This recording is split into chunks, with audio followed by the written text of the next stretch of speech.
Howdy, welcome to Adventures with Kendall. And today we're here at Walt Disney's Carolwood barn here in Griffith Park. Let's go check it out. In our last video, we talked about the history of Walt Disney's love of trains, his Carolwood Pacific, and how it inspired the Disneyland Railroad.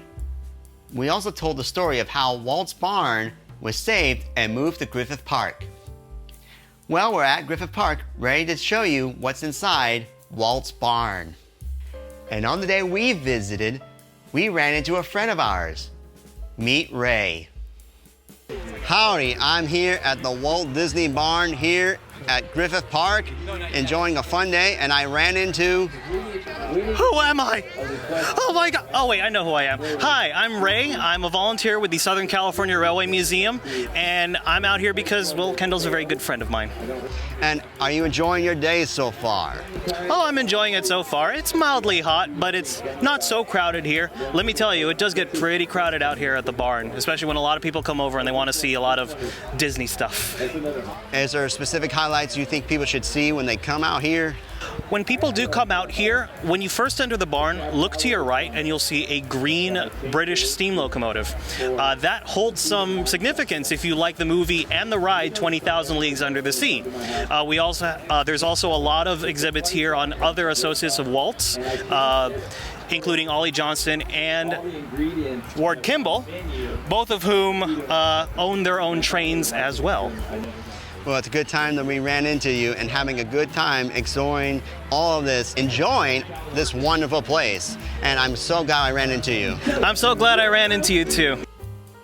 Walt's Barn is a fun place to explore a bit of Disney history here at Griffith Park. Here you can learn the birthplace of Imagineering inside this simple little structure and see all the unique artifacts related to Walt Disney himself. And inside the barn, there are fine exhibits that you could see. These include the engineering drawings for the Lily Bell, a model of said engine made by AccuCraft, and this Bassett-Loc Great Western steam locomotive that Walt purchased to be used as the second engine for the Carolwood Pacific Railroad. Incidentally, while Walt was going to buy this engine, he ran into Harper Goff, who also wanted the locomotive.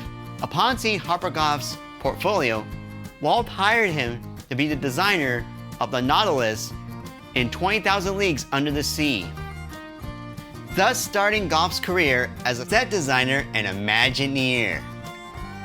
Near the Bassett-Loc engine is this Carolwood Pacific gondola, one of several freight cars that were used on Walt Disney's Backyard Railroad. Also an exhibit inside the barn is this beautiful recreation of the Mine Train Through Nature's Wonderland attraction at Disneyland. But we soon emerge again to begin a trip into the wide open spaces of the great American desert.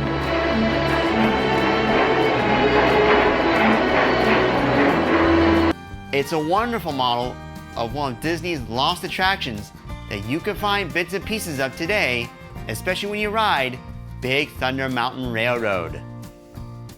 Smaller exhibits include photographs, posters, this clock from the Santa Fe Railroad, maps of the Carolwood Pacific Railroad, both then and now, and this pair of engineer overalls, similar to the ones that Walt Disney wore while being chief engineer on the Santa Fe and Disneyland Railroad. Hello, Walt. Hello, Governor. How'd the run go? Oh, fine, fine. The governor had her around through Frontierland, and then Fred Gurley there, he took her around. I picked her up and brought her in. Highballing in. Next to the barn is this second exhibit building. This showcases the collection of memorabilia from the Santa Fe and Disneyland Railroad, from toys to little knickknacks to even pieces of locomotives that are on display. There's even a live steam model of the CK Holiday, based on the design and castings of the Lily Bell. These castings are available from Railroad Supply Corporation for anyone to make their own model of the Central Pacific 173. And the variety of these modelers is quite fun to look at. One of the more fascinating pieces within this collection is this door panel which came from the Mark I monorails that used to circle around Walt Disney's Magic Kingdom.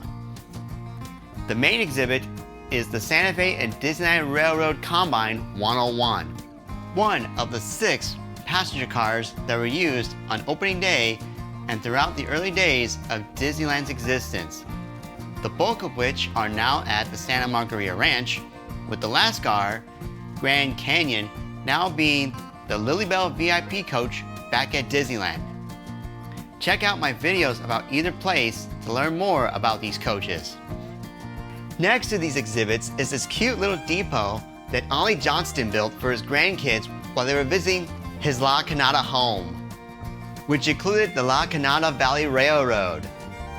Speaking of railroad, because this is on the property of the Los Angeles Live Steamer Club, it's a fun place to ride a little train, especially around Walt's barn.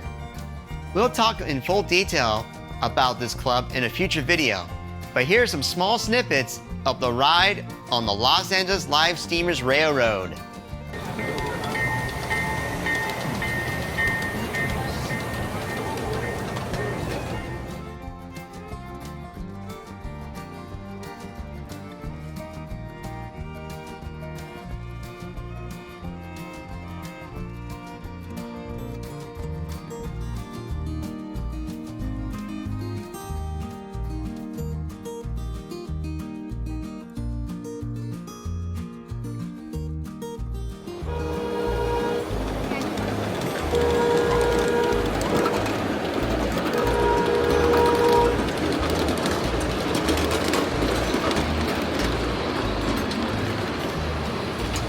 We decided to end the day by getting a book from Michael Campbell signed.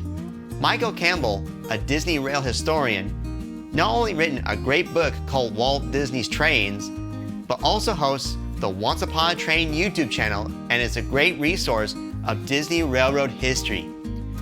We asked him what got him into trains and Disney. So I'm here with Michael Campbell, an author of a brilliant little book that I enjoyed reading. So what's it like being a Disney Railroad fan? I wouldn't know how else to be. I was one from the first memory of my life, quite frankly, back when I was about 4 years old. And the park, Disneyland, from my perspective, was a railroad with some stuff in the middle of it. I didn't care about that. And because I had dressed up as a conductor, as this cute little kid, they let me not just ride up front, but I got to sit on the engineer's lap for a Grand Circle tour around the park. And I can tell you to this day what it felt like, what it smelled like, the heat from the back head, the flash of the fire in the tunnels. And it just seared in me a love of trains, and specifically Disney trains. Well, thank you for your time and having a good time here at the Carolwood barn. Excellent. Well, I hope to see you there. For those of you watching, the barn is open free of charge on the 3rd Sunday of every month, weather permitting. In fact, there's no parking fee. It is literally the only free Disney attraction in the world. Thank you. And this is where our fun adventure here at Walt's Carolwood barn at Griffith Park shall end. I hope you had a fun time learning some unique Disney Railroad history, and we'll come back for more railroading adventures. But until then, like, subscribe, and comment down below what railroad adventures would you like to see me on. Also, follow us on our social media platforms. We'll be very grateful if you did. Well, that's all the time we have here on Railroad Adventures with Kendall. See you later, folks, and may your gifts bless the world.